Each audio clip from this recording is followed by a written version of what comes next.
주행 차선, 추월 차선을 번갈아 타면서 자유를 만끽하세요. 조금 어려운 내용이라 이제껏 사람들에게 말하기를 꺼렸던 이야기를 해볼까 합니다. 바로 수라의 길에 관한 이야기입니다. 수라의 길이란 화염지옥과 얼음지옥 따위의 지옥 사이에 있는 가늘고 구불구불한 길을 말합니다. 화염지옥에 빠지면 불에 타고 얼음지옥에 빠지면 몸이 얼어붙겠지만 이 수라의 길을 가면 불에 타는 일도 얼어붙는 일도 없습니다. 따라서 이 길이야말로 성공의 길이라 할 수 있습니다. 예컨대 건강보조식품이라는 게 그렇습니다. 의약품과 식품의 접점에 있죠. 건강보조식품이 많은 소비자들의 지지를 받고 거대한 산업으로 발전할 수 있었던 비결은 수라의 길을 걸어갔기 때문입니다. 한간에는 성공을 위해서 때론 사람들과 경쟁하며 서로 발을 잡아당기는 것도 필요하다고 합니다. 하지만 수라의 길을 걷는 데 있어 그런 건 필요 없습니다. 이 길은 이른바 제트 기류에 비유할 수 있거든요. 제트 기류는 따뜻한 바람과 차가운 바람 사이를 시속 300km 정도의 속도로 달리는 바람을 말합니다. 이 제트 기류에 풍선을 띄우면 태평양도 횡단할 수 있다고 하더군요. 수라의 길도 마찬가지입니다. 이 길에 올라타기만 하면 편안하게 성공이라는 목적지에 도달할 수 있습니다. 가만히 있어도 멋대로 운반해주니 허겁지겁 달릴 필요도 없고 서로 발을 잡아당길 필요도 누구를 험담하고 모함할 필요도 없습니다. 그런데 재미있는 것은 이 길이 1차선 도로가 아니라는 겁니다. 3차선 고속도로라고나 할까요?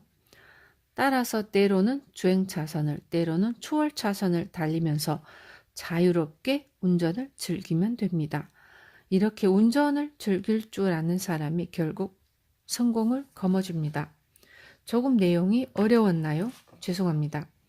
제자들에게 말을 하거나 책을 쓸 때는 가급적 알기 쉽게 쓰려 하는데도 내용이 애매해지거나 모순점이 생기기도 한답니다. 이 점에 대해서는 저도 변명할 생각이 없습니다. 그런데 인간에게는 다소 애매한 면도 필요하지 않을까요?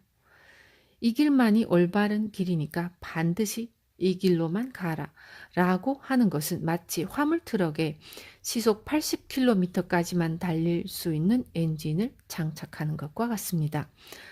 삶이라는 것에는 평탄한 길만 있는 게 아니죠. 오르막도 있고 내리막도 있습니다. 또 그때그때 상황에 따라 앞서기도 하고 뒤처지기도 하죠.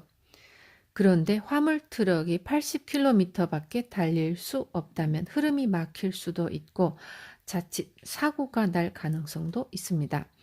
물론 이론상으로는 최고 시속 80km만 달려도 별 문제가 없을지도 모릅니다.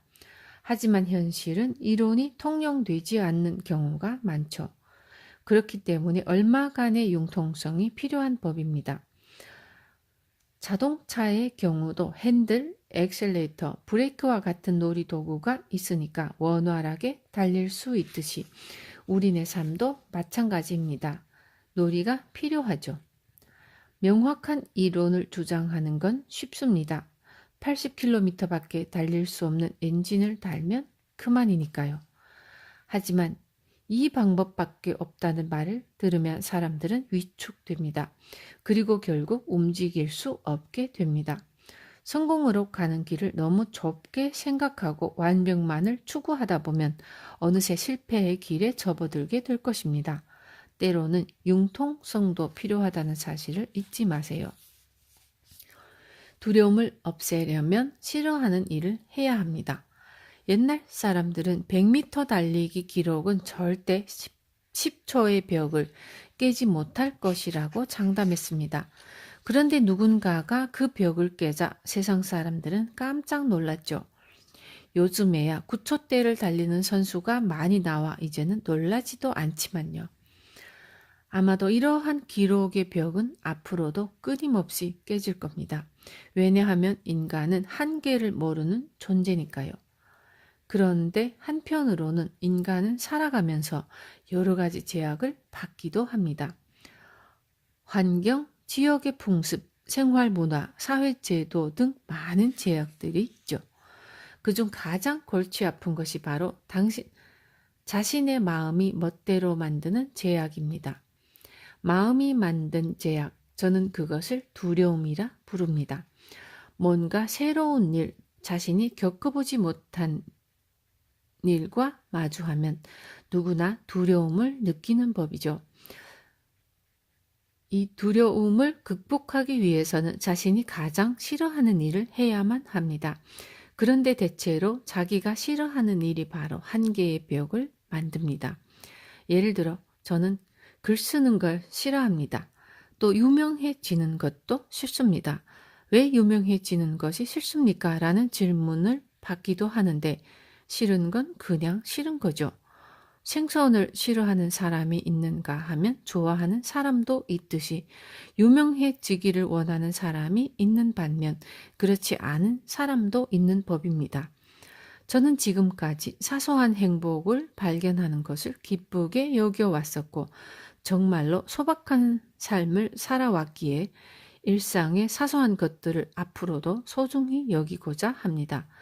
그런데 어느 날 제자 한 명이 저를 찾아와서 이런 말을 하더군요.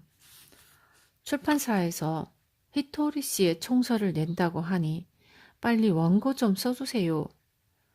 그런데 총서라고 하면 왠지 지식인들이 읽는 책이라는 이미지가 떠오릅니다.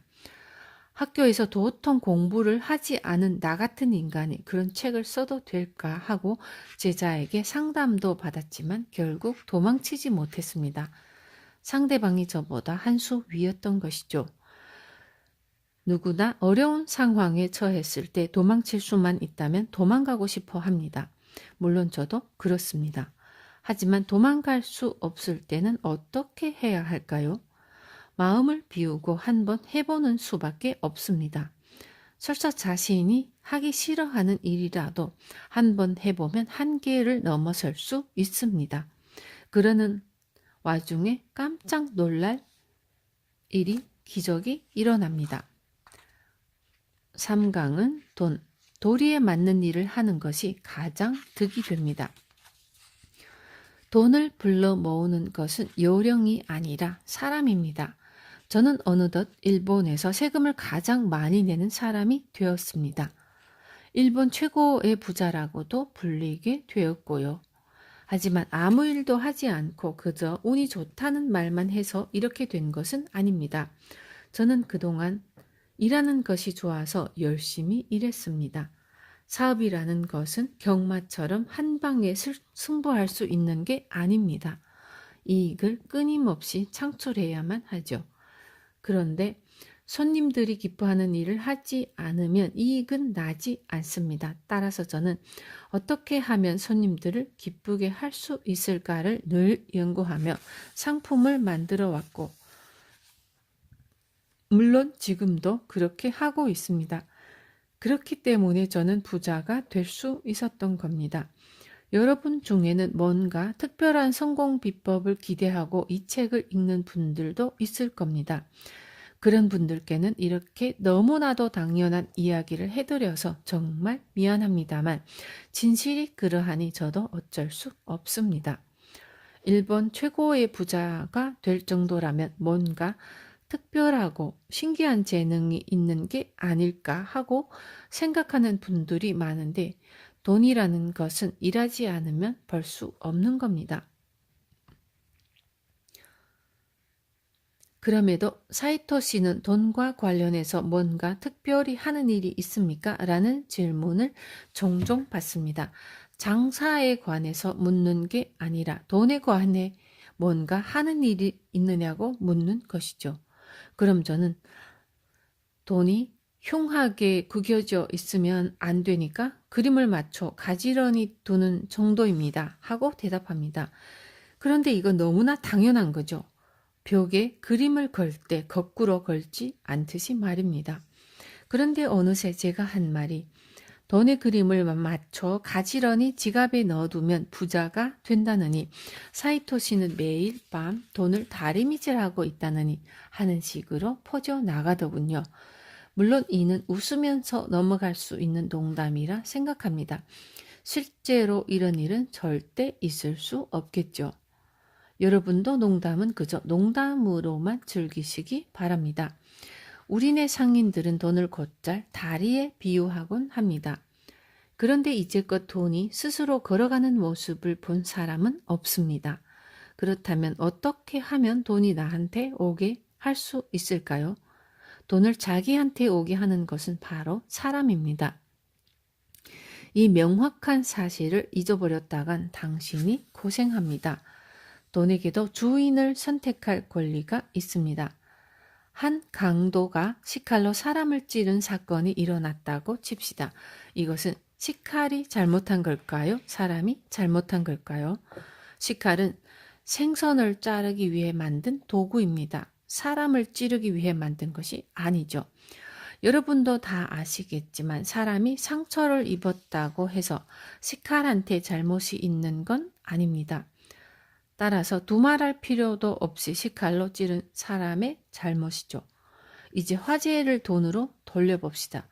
부자가 되니 갑자기 태도가 돌변하는 사람이 있습니다.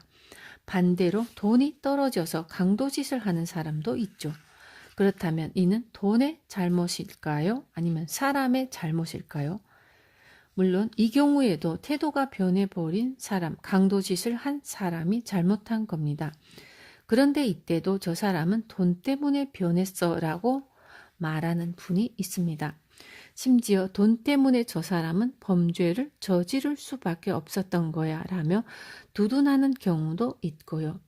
하지만 제가 볼 때 이런 논리는 식칼로 사람을 찔러 상처를 입힌 것은 식칼 때문이다 라고 주장하는 것과 마찬가지입니다. 자동차 중에는 굉장히 힘이 센 차가 있습니다. 그런데 이런 차를 운전할 때는 나름의 기술이 있어야 합니다. 그렇지 않으면 금방 다른 차와 충돌해 버릴 테니까요. 남자 중에는 이런 차를 몰고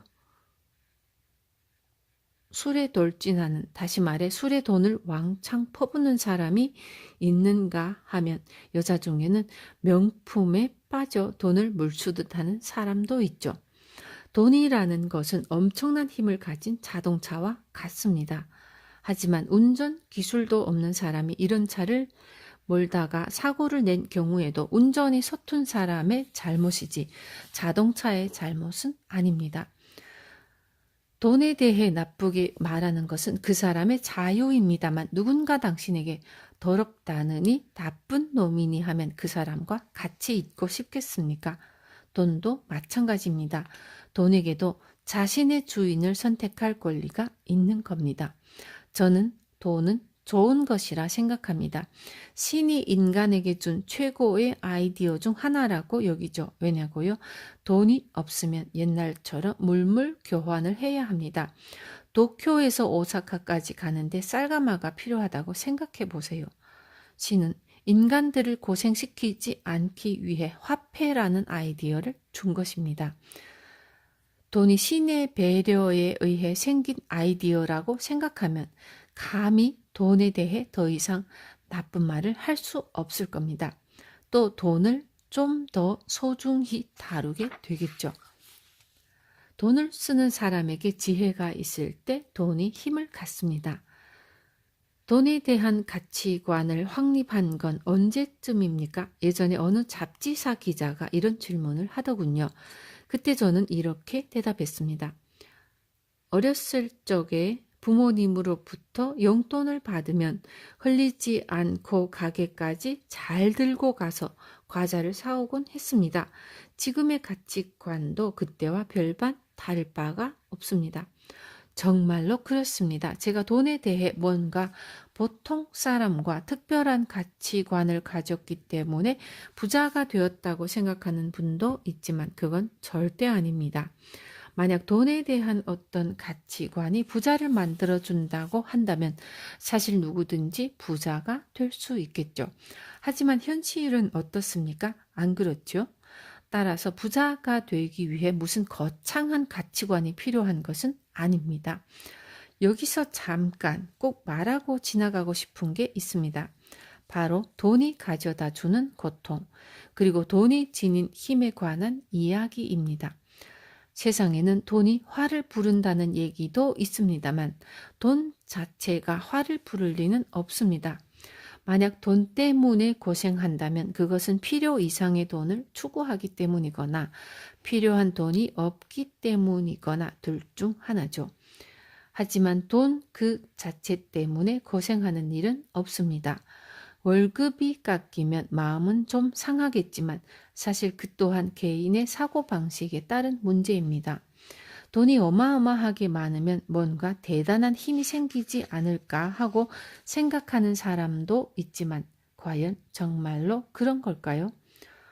최근 몇천억 원이나 되는 세금으로 전국 각지에 호텔 수준의 보양시설이 세워졌지만 그렇게 많은 세금이 제대로 활용되었던가요? 유감스럽게도 그러지 못했습니다. 폭포수를 소주잔으로 받으면 소주잔만큼의 술만 받을 수 있죠. 만약 양동이로 받는다면 양동이 크기만큼의 물만 받을 수 있고요. 돈도 마찬가지입니다. 돈을 쓰는 사람에게 지혜가 있을 때 비로소 돈이 힘을 갖는 법입니다.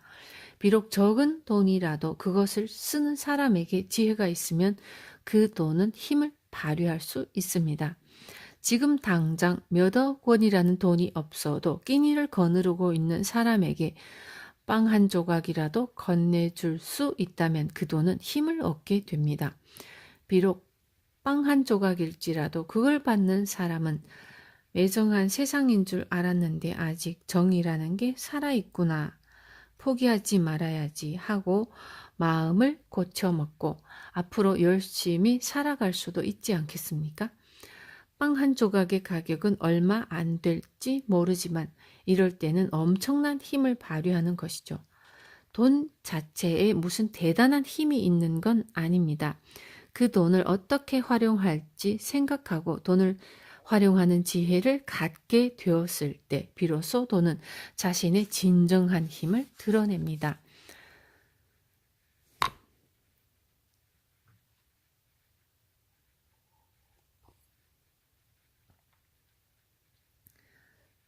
사람은 늙는다는 사실을 받아들이는 것도 경제관념입니다. 앞으로는 연금만으로 먹고 살기 어려운 사회가 될 것 같은데 이런 상황에서 어떻게 살아가면 좋을까요? 예전에 누군가로부터 이런 질문을 받은 적이 있습니다. 이에 대한 저의 답변은 이렇습니다. 가장 중요한 것은 경제관념을 가져야 한다는 겁니다. 경제관념이라고 해서 무슨 경제학 책에 나와 있는 어려운 개념을 말하는 건 아닙니다. 사람은 누구나 나이를 먹는다는 단순한 사실을 알고 있는 것만으로도 충분합니다. 자동차의 경우 5년, 10년을 타다 보면 슬슬 새 차로 바꾸고 싶은 마음이 생기고 실제로 바꾸기도 합니다. 하지만 우리네 인간은 그럴 수 없습니다. 차를 바꾸듯 몸을 바꿀 수는 없으니까요. 50세가 되든 60세가 되든 70세가 되든 이 몸 이대로 살아가야만 합니다. 우리 몸은 나이가 들어감에 따라 서서히 기능이 약해집니다. 당연히 수리비가 들죠. 그래서 직장인에게는 정년 퇴직이라는 게 있는 것이고요. 게다가 여성들은 꾸준히 아름다움을 유지하려고 합니다. 그러니 화장품에 쓰는 돈도 30대가 되면 20대에 쓰던 수준의 3배로 뛰어오르죠. 그럼 40대, 50대가 되면 어떻게 될까요? 더 이상 이야기할 필요도 없겠네요. 하여튼 사람은 누구나 나이를 먹습니다. 이 사실을 알면 지금부터 뭘 해야 하는지를 알 수 있습니다. 연금만 믿을 수는 없으니 저축을 해야겠다는 식으로 말이죠. 따라서 사람은 나이를 먹는다는 사실을 생각하며 살아가면 그것만으로도 충분합니다. 이는 경제관념이라기보다 생활관념이라고 할 수 있겠네요. 다만 경영자들은 이 정도 관념만 가지고 있어서는 안 됩니다. 경영자라면 누구나 자기 회사의 직원과 거래처를 껴안고 가야 하기 때문입니다. 하지만 경영자가 아닌 사람들까지 경영자에게 요구되는 경제관념 같은 걸 알고 있을 필요는 없습니다. 그러니 나도 언젠가는 나이를 먹고 늙는다는 사실, 이것만은 알아둡시다. 내가 가진 것을 유지하는 게 훨씬 대단한 일입니다. 사업하는 사람에게 간혹 당신은 몇 대째 그 일을 하고 있습니까? 라고 묻는 사람이 있습니다. 저 또한 그런 질문을 받곤 합니다. 사실 그때마다 제가 1대째입니다 라고 대답하지만 정확히 따지면 저의 어머니가 1대입니다. 긴자 일본 한방연구소의 초대 사장은 어머니거든요. 물론 회사를 일으키고 실제로 경영을 한 것은 저였지만 예전부터 제가 사람들 앞에 나서는 걸 싫어해서 어머니께 부탁하여 저 대신 사장 자리에 앉으시도록 한 거죠. 이런 의미에서 저는 엄밀히 2대째라고 할 수 있습니다. 그런데 1대든 2대든 사업하는 데는 별 관계가 없습니다. 그런데 사람들은 왜 이런 별 상관도 없는 것을 묻는 걸까요? 더욱 이상한 것은 1대에게는 정말 훌륭하군요 라고 말하지만 2대째인 사람에게 그래 하는 식으로 조금 삐딱한 시선을 던진다는 겁니다. 아마도 부모 잘 만나서 호강하네요 라는 말을 하고 싶은 것이겠죠. 그런데 1대는 훌륭하고 2대는 그렇지 않다는 법이라도 있답니까? 회사를 만드는 것은 물론 대단한 일입니다. 하지만 그것을 유지하는 것이 훨씬 대단한 일입니다. 2대 경영자는 부모가 남긴 것을 껴안고 사업을 해야 합니다. 부모님이 사업할 때 필요했던 시설, 설비, 사람 등이 자신이 사업을 하는 때에 필요 없어질 수도 있습니다. 따라서 2대들은 이런 문제들을 해결해 가야만 하죠. 시대가 변해서 이런 것들을 꼭 정리해야 하는데도 사람들로부터 아버지는 좋은 분이셨는데 아들은 참 매정하군요 하는 말을 듣기도 합니다. 2대가 1대보다 더 힘이 들지만 사람들이 2대에게 동정심을 보내지는 않습니다. 그러나 2대는 최신 설비를 갖춘 자동차들이 즐비한 대회에서 클래식카를 가지고 임해야 한다는 입장과 같습니다. 오래된 차에 이곳저곳을 고치고 부품에도 신경을 쓰면서 승부를 겨뤄야 하는 것이죠. 그래서 저는 2대째 사업가를 존경하고 또 응원합니다. 하지만 한 가지 주의해야 할 점이 있습니다. 2대는 대개 부모들이 좋은 학교도 보내고 유학도 보내주죠. 그런데 부모가 시켜준 것은 99.9% 도움이 되질 않는다고 생각하는 게 좋습니다. 인류대학경제학과를 나와도 지식이 많다고 해도 경제학을 가르치는 교수는 어디까지나 학자일 뿐입니다. 회사를 운영하는 경영자도 사업가도 아니죠.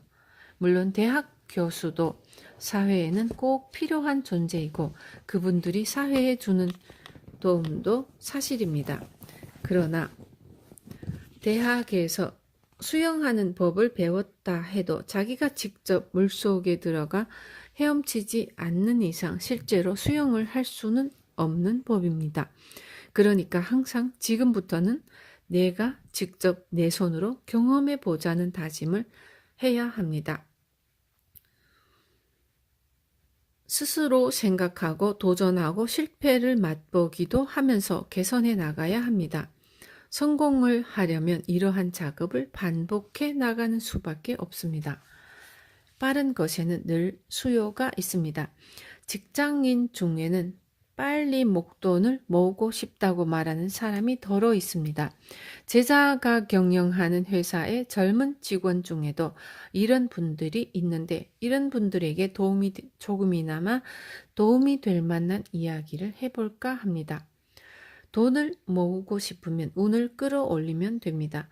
지금 제가 농담을 하고 있다고 생각할지도 모르지만 진지한 이야기입니다. 살다 보면 자연스레 오늘이 지나 내일이 오고 또 내일 모레가 옵니다. 누구든 오늘에서 내일로 옮겨가죠. 아무리 싫다고 해도 우리는 내일로 운반되어 갑니다. 바로 운인 것이죠. 다시 말해 누구에게나 운은 있는 겁니다. 그럼 이번에는 운세라는 단어를 떠올려 봅시다.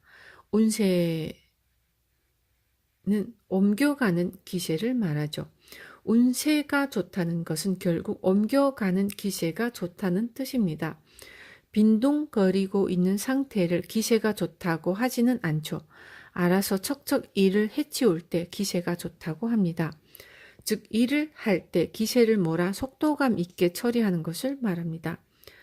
각자 직장에서 어떤 업무를 완성하는 데 걸리는 평균 시간이 있겠죠. 운을 끌어올리려면 그 평균보다 조금이라도 빨리 하면 됩니다. 그러면 돈은 모입니다. 왜냐하면 빠른 것에는 수요가 있기 때문이죠. 예를 들어 일본의 고속철도 신칸센 중에는 특급이 가장 수요가 많고 손님도 많습니다. 이런 열차가 없을 때에는 도쿄에서 오사카까지 며칠씩 걸어가야 했지만 열차가 생겨 3시간 정도면 갈 수 있게 된 것입니다.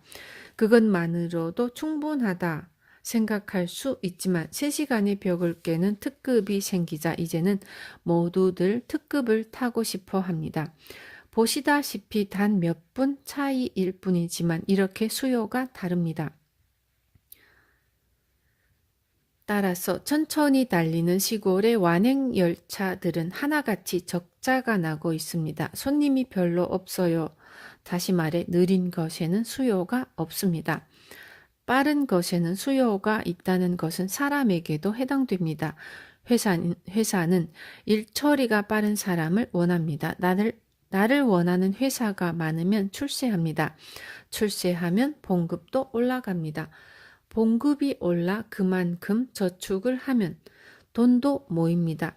그렇다고 해서 뭐든지 빨리 하기만 하면 되느냐 하면 또 그렇지는 않습니다. 세상에는 다양한 직업이 있습니다.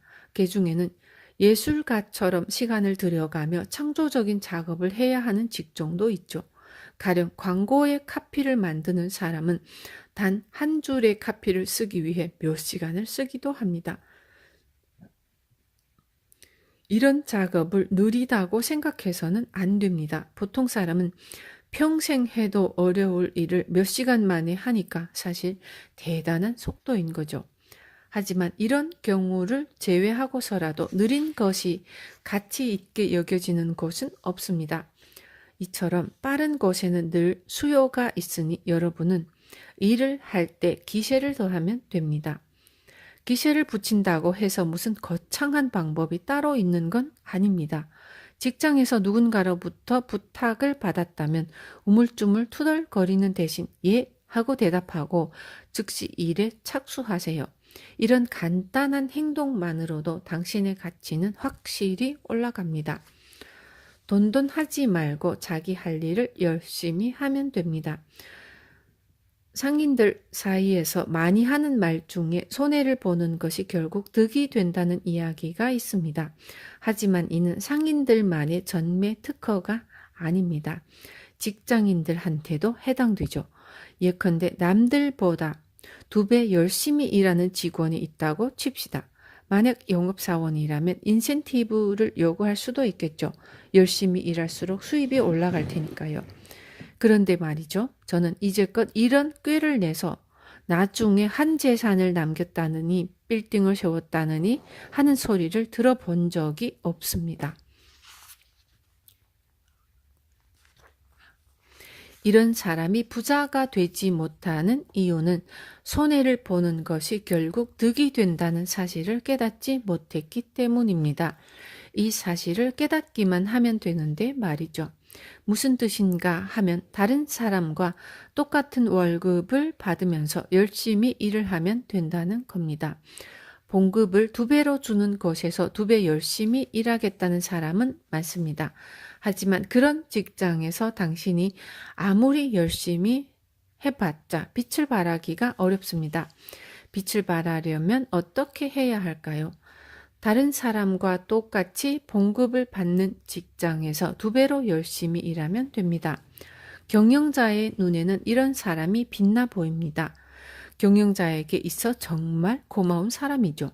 이런 사람을 보면 애지중지 해주고 싶고 출세시켜주고 싶은 마음이 절로 생기는 법입니다. 이런 사람은 나중에 어떻게 될까요? 아시다시피 과장이 되고 부장이 되고 당연히 봉급도 올라갑니다. 그리고 심지어 사장 자리에 오르기도 합니다.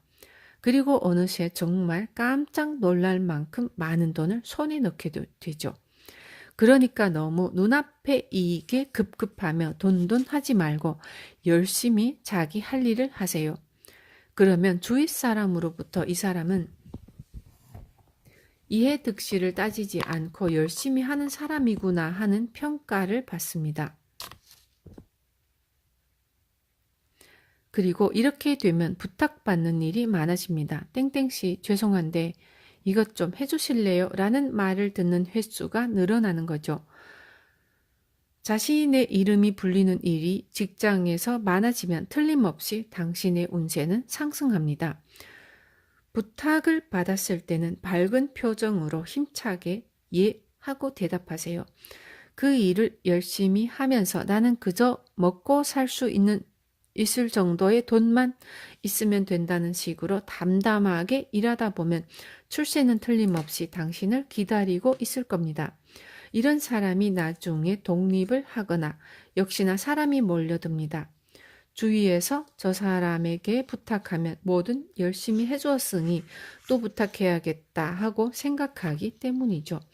이러니 사업이 번창하지 않을 수 없습니다. 그런데 어떤 부탁을 받았을 때 왜 나한테만 부탁하는 거야? 똑같이 봉급을 받으면서 왜 나만 이 고생을 해야 하냐고 하며 불평하는 사람도 있습니다. 이런 사람은 일에 성의를 다하지 않습니다. 그러니 당연히 운세가 나빠지겠죠. 당신이 사장이라면 일을 부탁하기 어려운 직원을 자기 회사에 오래 있게 하고 싶을까요? 물론 인심 좋은 사장도 있겠지만 세상은 넓습니다. 세상에는 그런 인심 좋은 사장만 존재하는 건 아닙니다.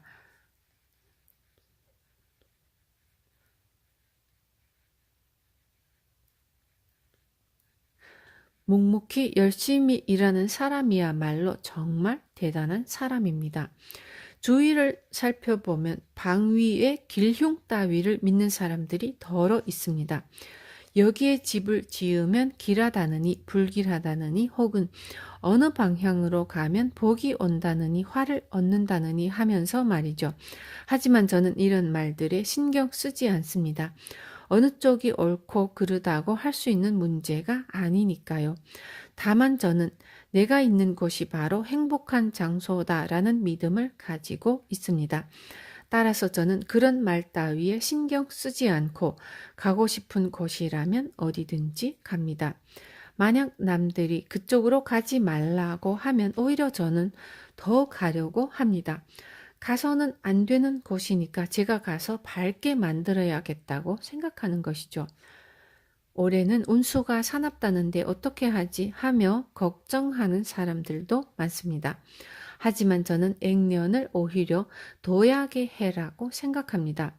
저는 평소에도 열심히 일하고 있으니까 남들이 말하는 액년에 오히려 하느님 알고 계시죠? 올해는 저를 팍팍 밀어주세요 하고 부탁합니다. 여러분이 신앙인이라면 이 말에 대해 오해할지도 모르겠습니다만 저는 솔직히 설사 부탁하는 상대가 하느님이라 해도 때로는 좀 세게 나갈 수 있는 관계를 맺는 것이 바람직하다고 봅니다. 왜냐고요? 그러지 않으면 가부좌를 튼 채 땅에서 10cm 위로 공중부양한 사람이 매 사진 따위에 감탄하는 짓을 하게 되거든요. 미안하지만 저는 그런 사진을 봐도 감탄하지도 놀라지도 않습니다. 그냥 그래서 어쨌다는 겁니까? 하고 되묻죠. 공중부양을 해서 뭐가 어쨌다는 건가요? 하늘을 날아 우리 회사의 상품을 고객에게 배달해 주기라도 하나요? 만약 그런다 해도 지금의 택배 회사보다 얼마나 빨리 배달해 줄 수 있단 말입니까? 앞서 말했듯 저에게는 10명의 제자가 있는데 만약 제가 공중부양하는 사람에게 배달을 시켰다는 사실을 그들에게 걸리기라도 하면 그야말로 이보다 훨씬 더한 질문 공세를 받게 될 겁니다. 제가 질려서 도망갈 수밖에 없을 만큼 말이죠.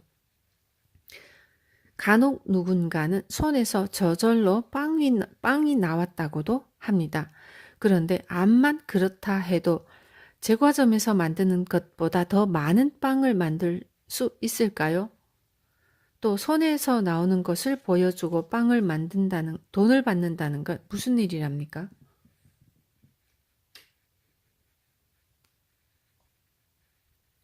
이런 식으로 꼬치꼬치 질문하고 따지다 보면 여러 가지 사실을 깨닫게 됩니다.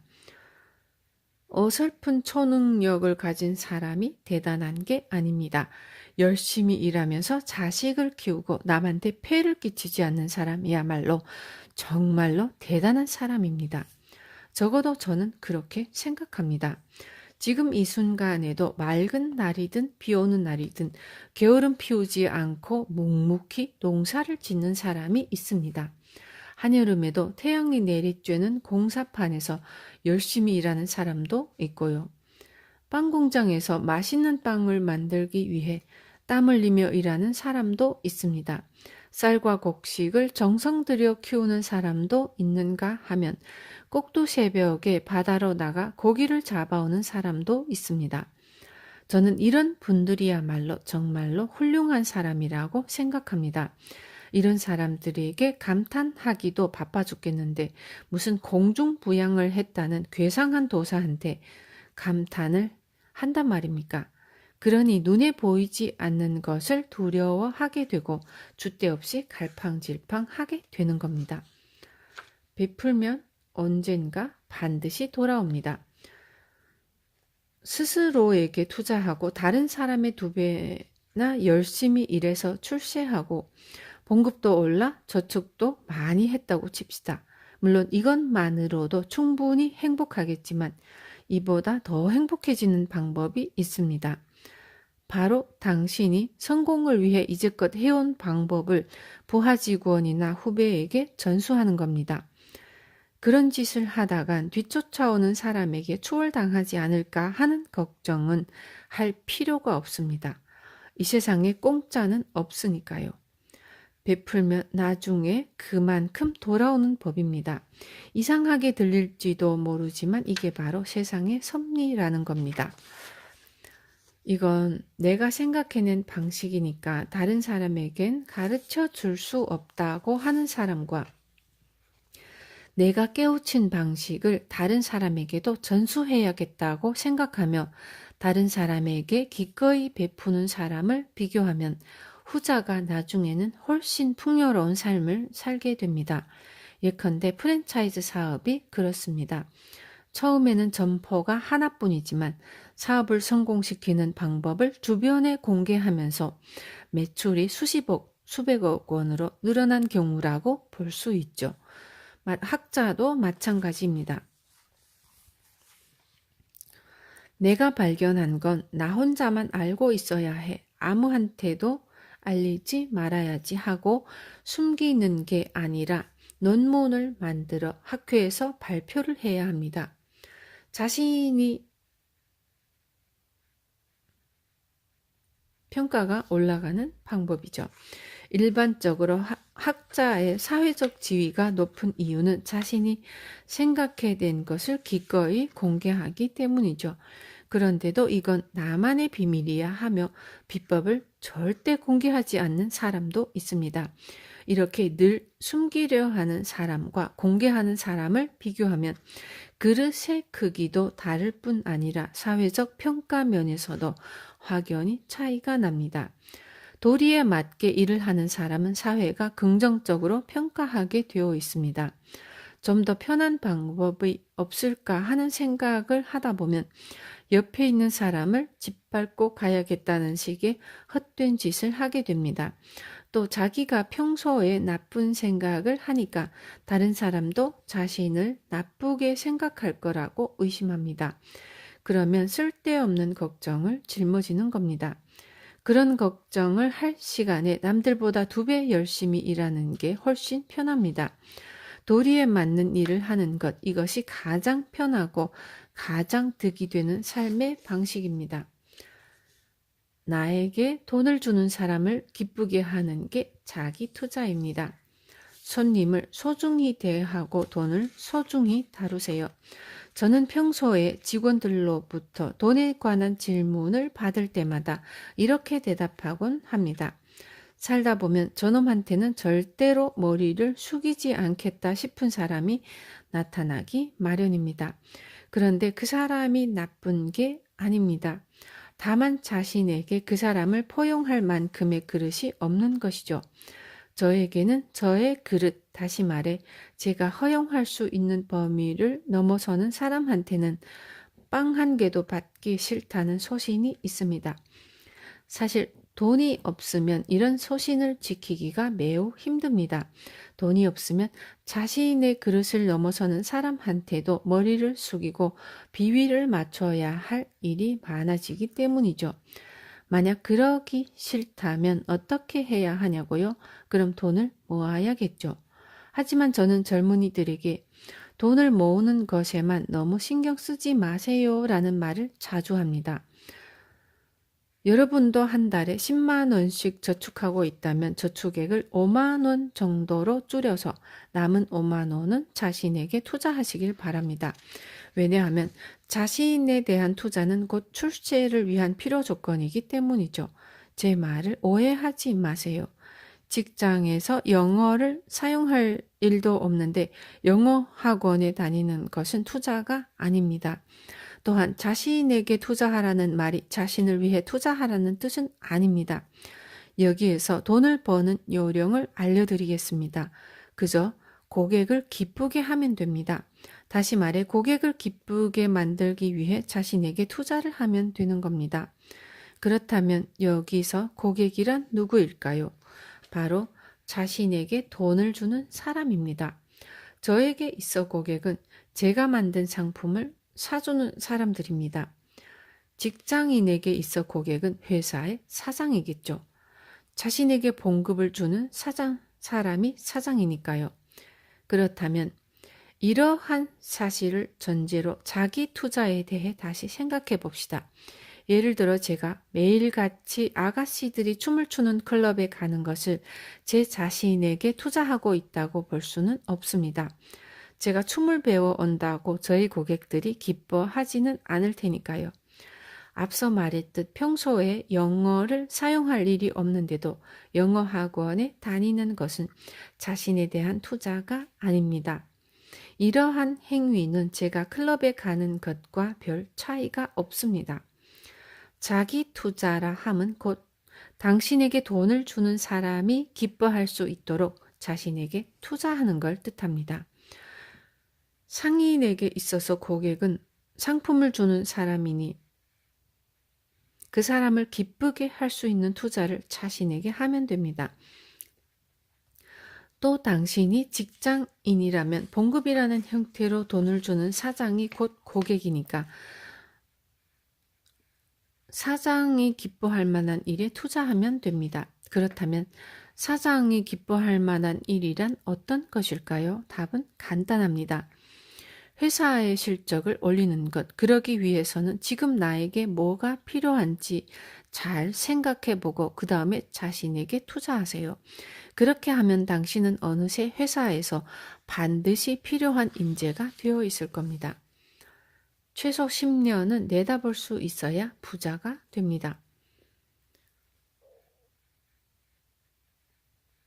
요즘 들어 부쩍 부자가 되고 싶다는 젊은이들로부터 이런저런 질문을 많이 받습니다. 그런데 여기서 저는 꼭 하고 싶은 말이 있습니다. 실은 이제까지 내가 이런 말을 하면 부자가 되고자 하는 꿈에 찬물을 끼얹는 게 아닐까 하는 염려 때문에 하지 않았던 얘기죠. 여하튼 이상한 사람이 하는 말이니까 그냥 그리 심각하게 받아들이진 마세요. 그냥 한쪽 귀로 흘려도 상관없습니다. 복숭아는 3년, 밤도 3년, 감은 8년이라는 말이 있습니다. 또 제가 어렸을 적에는 어른들이 유자 같은 바보놈이라는 말을 하곤 했죠. 유자라는 과일은 사실 바보도 아니고 아무것도 아닌데 씨를 심어서 열매를 맺기까지 16년이나 걸리니 그렇게 불렀던 것 같습니다.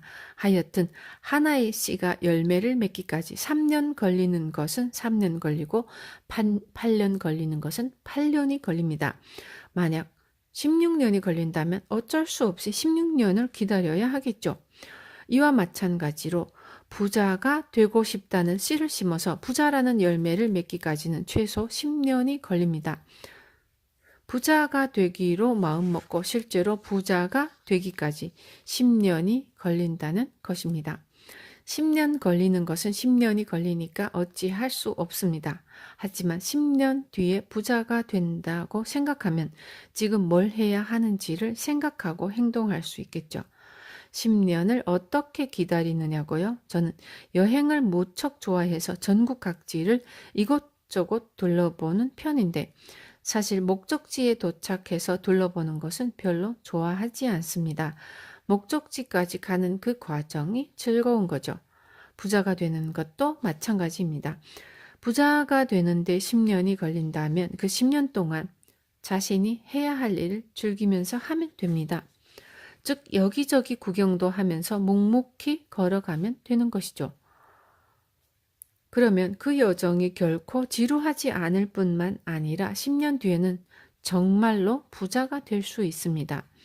그런데 젊은이들 중에는 당장 부자가 되고 싶다, 내년에 부자가 되고 싶다며 서두르는 경우가 있습니다. 이렇게 서두르다간 가문이설에 속아 사기를 당하는 경우도 있으니 주의하세요. 물론 젊어서부터 남들보다 빨리 많은 돈을 번 사람도 있습니다. 그런데 이런 사람을 옆에서 지켜보면 깊이가 느껴지지 않습니다. 제 말을 오해하지는 마세요. 그들이 진정한 성공을 얻지 못했다는 게 아닙니다. 성공이란 여정입니다.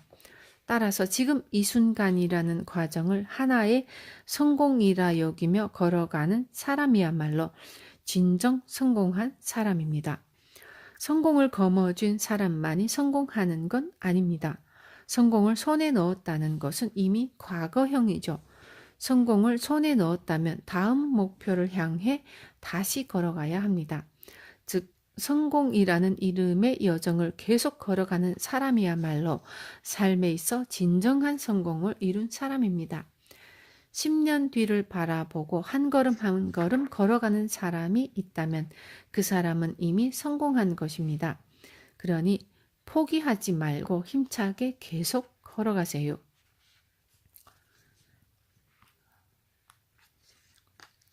사장, 기회. 성공은 머리가 아니라 눈과 발로 하는 겁니다. 운은 실력보다 힘이 셉니다. 아시다시피 주사위를 던져서 숫자 1이 나올 확률은 6분의 1입니다. 그런데 실제로 주사위를 6번 던졌을 때 1이 딱 한 번만 나오냐 하면 반드시 그렇진 않습니다. 만약 연속으로 1이 나오게 하려면 그야말로 수없이 많은 시도를 해야겠죠. 그런데 이를 가능케 하는 방법이 있습니다. 바로 말의 힘을 빌리는 겁니다. 오해는 하지 말아주세요. 카지노에서 돈 버는 이야기를 하려는 게 아닙니다. 사업이 더 좋아지거나 지금보다 더 행복하게 살 수 있는 이야기를 하려는 겁니다. 꽤 오래전에 텔레비전에 리본 체조 경기를 본 적이 있습니다. 당시 외모가 아름다운 선수와 미안하지만 그렇지 않은 선수가 경합을 벌이고 있었죠. 기량 면에서는 분명 외모가 아름답지 않은 쪽이 좀 더 뛰어났는데 결국 우승은 아름다운 선수가 거머쥐었습니다. 여러분은 실력 있는 선수가 우승하지 못한 이유가 뭐라고 생각하시나요? 답은 간단합니다. 외모가 아름다운 선수는 어렸을 때부터 주위로부터 예쁘다는 말을 많이 듣고 친절한 대우를 받아왔을 겁니다. 당연히 좋은 추억을 많이 간직하고 있을 테죠. 하지만 한마디로 오늘은 운이 좋구나라고 느끼는 날이 많았을 겁니다. 그리고 그 결과 나는 운이 좋은 별에서 태어났구나 하는 식으로 자신의 삶을 긍정적으로 바라보게 되었겠죠. 이런 사람은 중요한 승부에서 커다란 운을 자기 편으로 만들 수 있습니다. 무슨 말을 하고 싶은 것이냐 하면 승부에 강한 사람은 따로 있다는 겁니다. 그리고 이런 사람은 대체로 평소에 나는 운이 좋다고 생각합니다. 운의 힘은 셉니다. 실력보다 더 셉니다. 왜냐하면 실력은 인간의 힘이지만 운은 하늘의 힘이기도 하죠. 저는 지는 쪽 입장에선 분명 저 사람보다 내가 실력이 좋은데 왜 지는 거야 하고 푸념할 수 있겠지만 제가 보기에는 지는 게 당연합니다. 그건 상대방과 당신의 승부가 아니거든요. 운 좋은 사람과의 승부는 곧 하늘과의 승부이고 인간이 하늘을 이기기는 정말 힘든 법입니다. 운이 좋다고 말하는 사람이 진짜 운 좋은 사람입니다. 저는 어찌 보면 참 이상한 사람인데 그렇기 때문에 소득세 납부 순위 1위에도 오를 수 있었던 것 같습니다. 저는 중학교밖에 졸업하지 못했습니다. 장사하는 집안에서 자랐기에 장사에 대해 어느 정도는 알고 있었지만 사업 수완이 특별히 뛰어났던 것은 아닙니다. 그런데도 일본에서 소득세를 가장 많이 내는 사람이 되었습니다. 이건 단순히 운이 좋아서입니다. 겸손을 떠는 게 아니라 저는 정말로 운이 좋은 사람일 뿐입니다. 그렇다면 어째서 운이 좋은 사람이 될 수 있었습니까? 하고 묻겠죠. 답은 아주 간단합니다. 옛날부터 저는 입버릇처럼 하는 말이 나는 운이 좋다였습니다. 왜 이 말이 입버릇이 되었는지도 저도 잘 모르겠지만 재채기를 한 다음에 에이 땡땡 하고 욕설을 뱉는 사람에게 왜 그런 말을 했냐고 물으면 그 또한 대답하지 못할 겁니다. 이처럼 이유는 잘 모르겠지만 여하튼 입 밖으로 습관처럼 내뱉게 되는 말이 바로 입버릇입니다. 운이 좋다는 말을 입에 달고 다니는 저의 버릇도 무릇 특별한 이유가 생긴 건 아닙니다. 무의식적으로 운이 좋다는 말을 하다 보니 어느새 행운이 끊임없이 밀려와 오늘날에 이르게 된 것이죠. 운이 좋은 사람이 되고 싶다고요? 방법은 무척 간단합니다. 그저 운이 좋다, 운이 좋다 라고 말하면 됩니다. 운이 나쁜 사람이 되고 싶다고요? 방법은 무척 간단합니다. 그저 운이 좋다, 운이 좋다 라고 말하면 됩니다. 운이 나쁜 사람이란 스스로를 운이 나쁜 사람이라고 생각하는 사람일 뿐입니다. 운이 좋은 사람과 운이 나쁜 사람의 구분은 이처럼 사소한 차이에서 비롯됩니다. 당신이 없으면 곤란하다는 말을 듣는 사람이 되세요. 석가모니는 인간을 다음과 같이 5가지 유형으로 나누었다고 합니다. 첫째, 이 사람이 없으면 곤란하다고 여겨지는 사람. 둘째, 이 사람이 있었으면 좋겠다고 여겨지는 사람. 셋째, 이 사람은 있어도 그만, 없어도 그만이라고 여겨지는 사람. 넷째, 이 사람은 없는 쪽이 좋겠다고 여겨지는 사람. 다섯째, 이 사람은 차라리 죽었으면 좋겠다고 여겨지는 사람. 인간은 누구나 이 5가지 유형 중 하나로 분류될 수 있습니다. 뉴스를 보면 관계가 나빠져 누군가를 흉기로 찌르거나 죽이는 사건이 가끔 보도됩니다. 처음부터 사이가 안 좋았던 경우도 있고 처음에는 친구나 애인 혹은 부부, 즉 이 사람은 나에게 꼭 필요한 사람이다 라고 여겼는데 나중에 가서 돌변하여 끔찍한 사건이 터지기도 합니다. 후자의 경우 둘째 유형에서 셋째 유형, 즉 있었으면 좋겠다고 여겨지는 사람에서 있어도 그만, 없어도 그만이라고 여겨지는 사람으로 변한 것으로 볼 수도 있겠죠. 상대방이 자신의 험담을 했거나 자신이 싫어하는 짓을 해서 그렇게 변했을지도 모르고요. 그런데 인간은 완벽하지 않기 때문에 누구나 실수를 할 수 있습니다. 하지만 그 사실을 서로가 있는 그대로 인정하며 살아간다 해도 상대방이 싫어하는 짓을 2번, 3번 반복하다 보면 넷째 혹은 다섯째 유형처럼 이 사람은 없는 쪽이 좋겠다. 이 사람은 차라리 죽어버렸으면 좋겠다 하는 생각이 들기 마련입니다. 다른 사람 얘기를 하고 있는 게 아닙니다. 제 이야기를 하고 있는 겁니다. 그러므로 때로는 주변 사람의 입장이 되어서 나는 과연 어느 유형의 사람인가를 틈틈이 생각해 봐야 합니다.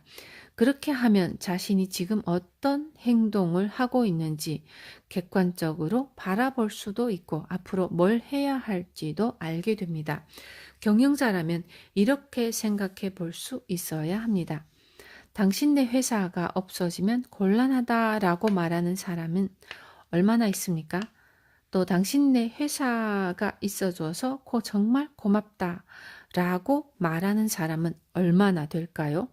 그리고 이렇게 말해주는 사람을 늘리기 위해선 어떻게 해야 할까요? 저는 늘 이 같은 생각을 하면서 사업을 해왔습니다. 장사를 하는 사람이 손님으로부터 이 가게는 있든 없든 상관없다는 말을 듣는다면 그 장사는 할 수 없습니다. 그 가게는 없어도 괜찮아. 그 회사는 차라리 망했으면 좋겠어. 이런 말까지 들으면 그때는 끝장입니다. 직장인도 마찬가지입니다. 회사로부터 자네가 그만두면 곤란해. 자네가 회사에 있어줘서 정말 도움이 되네. 이런 말을 들어야 오래 남을 수 있는 겁니다. 그런데 희한하게도 내가 없어져서 동료나 상사를 곤란하게 만들어야지 하고 엉뚱한 생각을 하는 사람이 있습니다. 예컨대 고객관리 데이터를 조작해 자기만 볼 수 있도록 한다든지 하는 식으로 말이죠. 그다지 훌륭하지 않은 제가 이런 말을 해봤자 설득력이 없을지도 모르지만 다른 사람을 곤란하게 만드는 짓은 웬만하면 안 하는 게 좋습니다. 그렇다면 석가모니가 말한 사람의 유형 중 첫 번째 유형인 이런 사람이 없으면 곤란하다고 여겨지는 사람은 구체적으로 어떤 사람일까요? 예를 들면 몸이 아파 회사에 나올 수 없을 때를 대비해 직장 동료들이 자기가 하던 일을 금방 알 수 있도록 일처리를 하는 사람을 말합니다. 이렇게 주위 사람에게 조금이라도 도움이 되는 방법이 무엇인지를 생각하고 그것을 실행하다 보면 자연스레 이 사람이 있어서 참 다행이다. 이 사람이 없으면 곤란하다고 여겨지는 사람이 있습니다. 저는 늘 이런 사람이 될 수 있도록 노력합니다. 저는 비록 완벽하진 않지만 이 점에 있어서만큼은 1등이 되고 싶습니다. 따라서 항상 손님뿐 아니라 인연이 닿은 사람에게 조금이라도 도움을 주려고 노력합니다. 저에게 있어서는 이것이야말로 최고의 행복이자 최고의 성공이라 할 수 있습니다. 빠르게 일처리를 하면서 실수가 없을 때 프로라 합니다. 제가 회사를 창업했을 당시 우리 사회는 학력 사회였습니다. 지금은 예전만큼 학력을 중시하지 않죠. 이제는 실력 중심의 시대니까요. 저는 여기서 실력이란 곧 속도라고 생각합니다. 그런데 제가 이런 말을 하면 빠르게 일처리를 하다 보면 실수를 하게 되니 좋지 않다라며 염려하는 분들도 있습니다. 그렇다면 일을 천천히 하면 과연 실수가 없을까요? 아닙니다. 빈둥거리며 일을 하는 사람이 오히려 실수를 더 많이 합니다. 사실 프로의 세계에는 실수란 게 없습니다.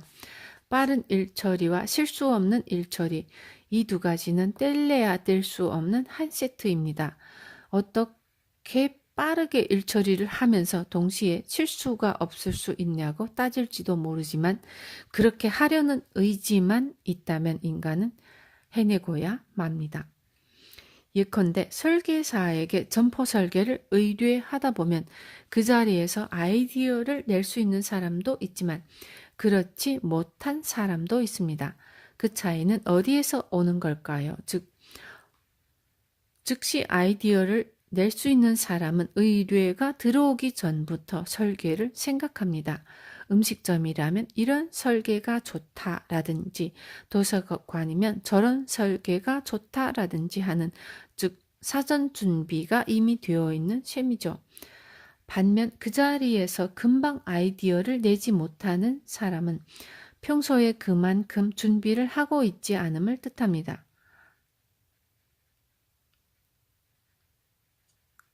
그러니까 한 달 정도만 시간을 주십시오 따위의 소리를 하게 되는 겁니다.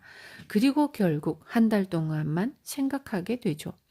아니, 오래전부터 생각하고 있는 사람과는 아이디어의 질이 확연히 다를 수밖에 없습니다. 뜸을 들여 한다는 것은 결국 평소에 아무런 생각을 하지 않는다는 것을 의미합니다. 의뢰받고 나서야 생각해낸 설계와 이전부터 오랫동안 생각해온 사람의 설계로 만들어진 결과물은 다를 수밖에 없겠죠.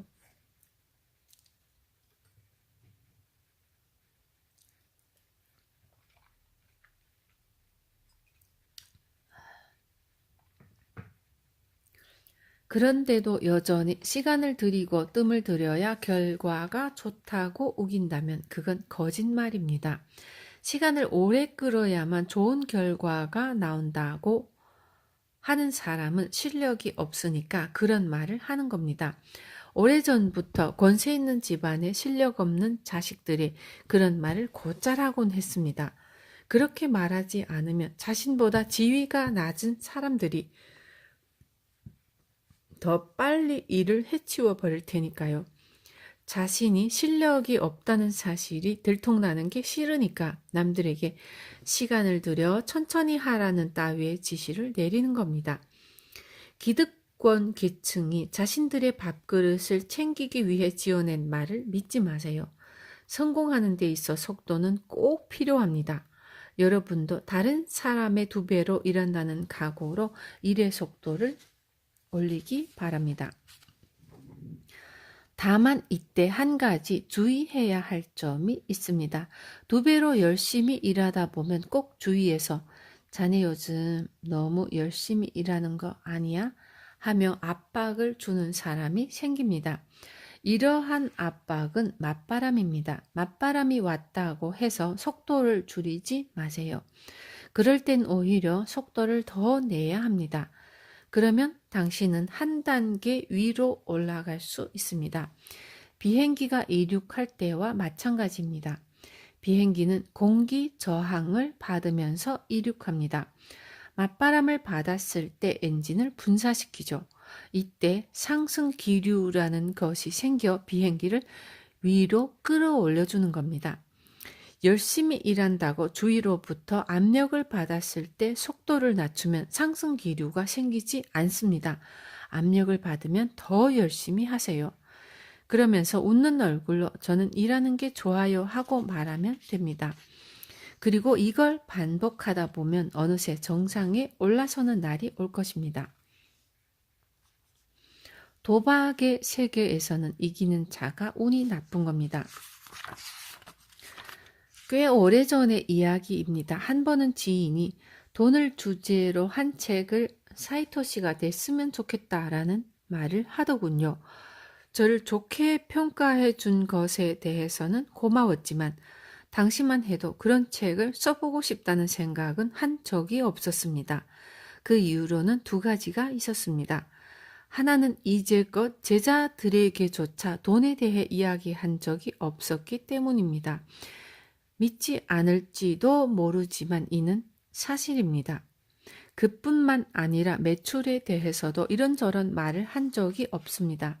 또 하나의 이유는 상인이 쓴 책에는 당연한 것만 적혀 있어 재미가 없기 때문입니다. 재미가 없다면 사는 사람도 없겠죠. 책이 팔리지 않으면 출판사가 곤란해질 겁니다. 그래서 책을 내는 걸 탐탁치 않게 여긴 겁니다. 하지만 이런 재미없는 책도 필요로 하는 사람이 있긴 한가 봅니다. 돈을 제대로 사용할 줄 모르는 사람이 여기에 해당되겠죠. 그런데 안타깝게도 그런 사람들은 책을 읽지 않습니다. 공짜로 주어도 절대로 안 읽습니다. 그럼 어떻게 해야 그 사람들이 돈에 관한 공부를 하게 만들 수 있을까요? 이야기가 딴 곳으로 흘러 미안한데 옛날에 석가모니는 방편밖에 없다고 했습니다. 즉 정말로 누군가를 도와주고 싶다면 거짓말을 할 수밖에 없다는 것입니다. 물론 사랑이 담긴 거짓말이지만요. 예를 들어 도박에 빠진 사람을 어떻게든 도와주고 싶을 때 저는 이렇게 말합니다. 도박이라고 하는 것은 이기는 게 운이 나쁜 거야. 운이 정말 센 사람은 도박에 약하지. 도박에 빠지는 이유가 뭘까요? 그건 이겨본 적이 있기 때문입니다. 그런데 도박에서는 이기는 게 오히려 운이 나쁜 거라고 하면 설사 이기더라도 어떡하지? 이번엔 이겨버렸네? 나쁜 운이 몰려오는 거 아니야? 하고 생각하게 됩니다. 그러면서 도박을 계속하려는 의욕이 사라지는 것이죠. 물론 아무리 이렇게 말을 해도 귀 기울이지 않는 사람도 있을 겁니다. 그럴 때는 어떻게 해야 할까요? 가장 좋은 방법은 이것입니다. 일본에서 최고의 부자가 쓴 도박에서 왕창 이기는 법을 알려주는 책을 발견했어. 한번 읽어봐. 운이 엄청 들어올 거야 하며 책을 한 권 건넵니다. 그럼 상대방은 어디 한번 보자고 하며 읽을 겁니다. 물론 처음부터 책의 내용을 미리 말해버렸다면 절대 읽지 않겠죠. 뭐가 어쨌든 이렇게라도 책을 읽으면 한 번 읽은 이상 머리에 내용이 남게 됩니다. 만약 도박에 빠져있는 사람을 정말로 구하고 싶다면 상대방에게 이렇게 사랑이 담긴 거짓말을 해야 합니다. 상대방이 기뻐하는 말을 하는 거죠. 이 책을 읽고 도박을 했더니 돈이 굴러들어오더라 하는 식으로 말이죠. 그러면 상대방은 틀림없이 책을 읽게 됩니다. 만약 그 친구가 왜 이 책을 읽으면 돈을 딸 수 있는 거야? 라고 물으면 왜냐고? 이 책을 읽으면 왜냐고? 나는 이 책 덕분에 도박을 그만뒀거든 하고 당당히 대답하세요. 도박에서 손을 떼면 그만큼 돈이 남습니다. 도박을 좋아한다는 말만으로도 사회에서는 신용을 잃어버립니다. 결국 도박을 끊으면 그만큼 득을 보는 셈입니다. 석가모니가 말한 방편이란 바로 이런 것입니다. 꾸중을 들었던 경험에 재능에 대한 힌트가 숨어 있습니다.